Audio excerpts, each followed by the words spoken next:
Market Monday, potentially the biggest week of content. Surprisingly, yes, the week after Blitz, the biggest week of content we've gotten the entire year. We're going to go over cover athletes, double team of the week, angry runs, harvest release 2, and team diamond. So here is your extended look at the content schedule. Just a few things changed around from the last week. I do think Zero Chill is almost a confirmation that it is going to start next Thursday, December the 7th, because we do have the MCS event the day before, and that's when they'll probably reveal that content. Taking things one by one, let's start with the cover athlete program and break it down. So again, there are 4 total cards, 2 of each dropping. This is your Ray Lewis Standard Edition and 92 overall, and this is your Collector's Edition, also known as the LTD Edition. It is 93 overall, and he does get mid-zone KO and lurk artist for 0 AP, mid-zone KO for 1 AP. And then here is the Marshall Falk Standard Edition, 92 overall. This one gets, I believe, it is evasive for 2 AP, so a 1 AP discount on that. And then the Collector's Edition also gets evasive for 2 AP, and then it gets Jukebox for 1 AP. That is the second discount. You can only choose one of the discounts, but the LTD version does have that extra, and it seems like the better ability discount of the 2 cards. If you take a look on the market, the Collector's Editions are very, very expensive. Ray Lewis right now is like 2.3 mil, while Marshall Falk, I think, is in the low millions. Both of their standard cards are under 1 million coins, but they are significantly worse, sadly. Well, not significantly, but they are worse. We also have this Cover Stars Opportunity Pack that is only in the store for 24 hours. It expires tomorrow morning, and I think we probably see a little bit of a price rise on both of the cards once this pack is removed. If you want extended coverage of the market and how I make my coins, subscribe to the Coin Bible exclusively on Team Get Lucky, link in the description. Also ending today, or just a little bit tonight, because this video is uploaded so late, so it's only a few hours left of the Blitz program, but all of the Blitz Bolts and Blitz ticket offers do expire at 9 p.m. West Coast time or 10 a.m. or midnight East Coast time. Do not go ahead and buy the 92 overall cards. These cards are so expensive. They are going to continue to go down in price, especially when we get the Team Diamond reveals on Wednesday afternoon. The LTDs, I would say, probably go up in price. I wouldn't really buy Puka Nacua because I think there's going to be better receivers for Team Diamonds. But Nolan Smith is that good of a card for an outside linebacker at 93 speed. You could buy him. He probably holds his price similar to a card like Brian Dawkins because he's such a unique card on a good theme team. However, for the 88 overall through 91 overall Blitz players, they are also technically LTDs. Once they are removed from the store later tonight, they are gone forever, and they will go up in price out of packs. So if you or out of packs out of the store. So if you want them, and they're not even packable, you have to get them from the store for Blitz Bolts or Blitz tickets. If you want these cards for your team, make sure you buy them tonight because they will be more expensive starting tomorrow. Now moving on to Harvest. I know we're skipping over Team of the Week, but there's not that much to talk about there. Harvest Part 2, I do expect to be 92 overalls for the champions. I also do expect Team Diamonds to be 92 overalls, but we've shown this year, or EA have shown, they don't change overalls within one program. I know everyone during Most Feared thought Part 3 was going to be 91 overalls, and they even dropped the Part 3 and a Part 4 staying with 90 overalls because they kind of have to with the whole field pass and how they do stuff. They don't like to change stuff. It's not in EA's just, I don't know, personality to do so in how they make this game. So I am very confident we still see 92 overalls this Thursday, but the first 93 overalls probably being for Zero Chill next Thursday. So with that being said, you can automatically expect the set requirements to also be 5 of any 89 overalls, and buying these cards for, you know, around 70,000 coins is about as surefire as an investment as you can get. Now, depending on how good the cards are, will depend on how much the 89 overall cards go up. I mean, if we see Joey Porter Jr. as an LTD and not a champion, it's hard to see 89s going up that much. But if Joey Porter Jr. is one of those champions, I mean, that's a really good corner. I can't really see 89s going above 100k, but again, depending on how good the champions are, we'll see how much they go to. But I mean, buying them for 70,000 coins is about as cheap of a overall investment going into a Thursday promo that we've seen the entire year. I think it actually is. I think the other cheapest was 80k overall, 85 overall is going into Ultimate Kickoff, but this is now the new cheapest. Now going into Team Diamonds, the bombshell we kind of expected it.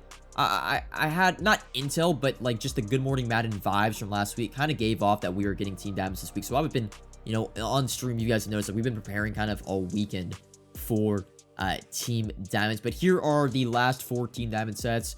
Part 1 and Part 2 in Madden 22, and then Part 1 and Part 2 in Madden 23. Of course, we've never had a Team Diamonds drop at least to start part 1 this late in the year, being pretty much almost in December. We've always gotten part 1 in like September or October, and then part 2 in either like February or then like springtime. Team Diamond investing, though, I think is very overrated because it's a very complicated and uncertain process. Whereas harvest investing for this Thursday is, you know, very, very easy. We know 89 overalls are going to go into the sets. We know there's going to be added demand for those cards, and they're more than likely going to rise in price at least some amount. Whereas Team Diamonds, not only have we never seen Team Diamonds this late in the year to start, like, we don't really know what the sets are going to be. Like, we have an idea, you know, they're going to be team specific. Now, do they require player specific cards like they did in Madden 23 for part 1, or do we get more of a broad like block overalls that we saw like for part 2? And sorry if your dog's barking in the background. They've been chirping. My dog's been chirping with the neighbor's dogs all afternoon, and I want to record this because it's already so late, so I'm gonna power through this. But also, do we see gold cards? I personally think we don't see gold cards. I think we're so far into the year that we have enough cards at like 80 overall plus for each team. We'd probably see 80 overalls and above. But hey, you know, if you're gonna invest in Team Diamonds, you kind of have to go and buy your like 78 and 79 overall golds, especially the kickers and punters. I personally am still making the decision on like if I want to buy every single card pretty much in the game in preparation of doing all the sets, or do I just want to focus more on the higher overalls, like let's say 84 through 88 overalls, like the bulk of the sets are going to be. But yeah, it's very, very uncertain. I think the only, I would say, real guarantee is that we're probably going to see the team builder and the divisional dynasty of each team involved in the sets. Like, that's probably the only certainty. So, you know, buying those would be, I would like to say safe, but like, who knows? Because we got divisional dynasties so recently that they might not put them in the Team Diamond sets, especially because they're 88 overalls. We'd expect Team Diamonds to be 92s. And, you know, last year, even though it was early on in the year, the highest overall card requirement for Madden 23 with 92 overall Team Diamonds was 88 overall. So, I just think it's really, it's not, I think it's very, very overrated. I do think if you're going to go out and buy every single card, it's probably the best thing you can do. But the problem is that you're going to be spending 10, 15, 20 million coins, and it's a very tedious process. Like, let's not sugarcoat it by any means. Some people do it. I know B3 always, it's a very tedious process. And even when you go to do that, you also are kind of required to maximize that investment. You got to be on right when the content drops, and it is a race to complete and get the master card, whatever it is, and sell that card.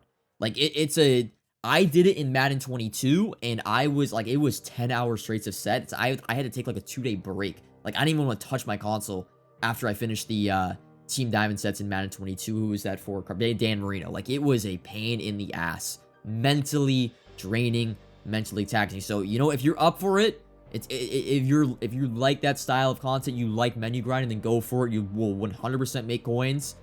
But again, back to that, like, we don't know, are they gonna, if they require just block overalls, like a lot of that hard work where you were buying every individual core gold, every individual core elite, every individual promo card from each team, like, that's gonna go to waste. So my plans sort of like over the next, you know, few days, and even like starting to, like, I'm more targeting the surefire investments. Like, I like the blitz cards that are expiring in the store tonight. You know, 89 overalls are much safer, and like, I am prepping for Team Diamonds, but it's like, I'm not focusing on one style of card, one type of card, not like core elites. Like, I'm just kind of going 84 overall through 88 overalls and kind of like buying whatever I see for a good price. One thing I did on stream that wasn't that bad was I did open up some mystery packs at around 10 per training, meaning 35,000 per each mystery pack rule. And like, you get a bunch of high golds and a bunch of low elites at not a cheap price, but it's like an efficient way of getting them if you want to do it that way. But the general idea I want to push to you guys is Team Diamond investing is overrated. The past 2 years, I have prepped like majorly, if that's even a word, for Team Diamonds.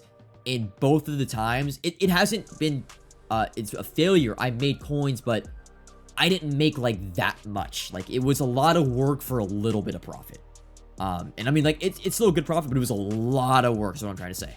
So don't over stress. Like, don't feel like I gotta go out and buy every card. I've got to go, like, are we buying like 86 overall core elites, 85 core elites? It's kind of just like, hey, you know, yeah, there's pretty much just like try to get the minimum price for each overall. And if you can get cards at that, like 85 overalls or like 10K, you can buy 85 overalls at 10K. Like, you know, that's good. That's what they're going for.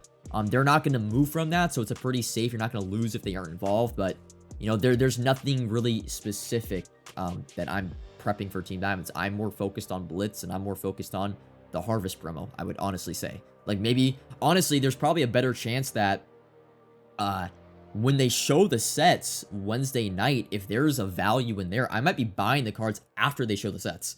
If I think there's a value there when they do show the sets. But yeah, that's really all I just want to talk about for Team Diamonds. I might make another video like more detailing prepping if I get some intel for whatever reason or some shit, but I probably won't. But that was Market Monday. I'm pretty stacked. We went over a lot of stuff. Comment if you have any questions, like if you enjoyed, subscribe if you are new, and until next time, peace.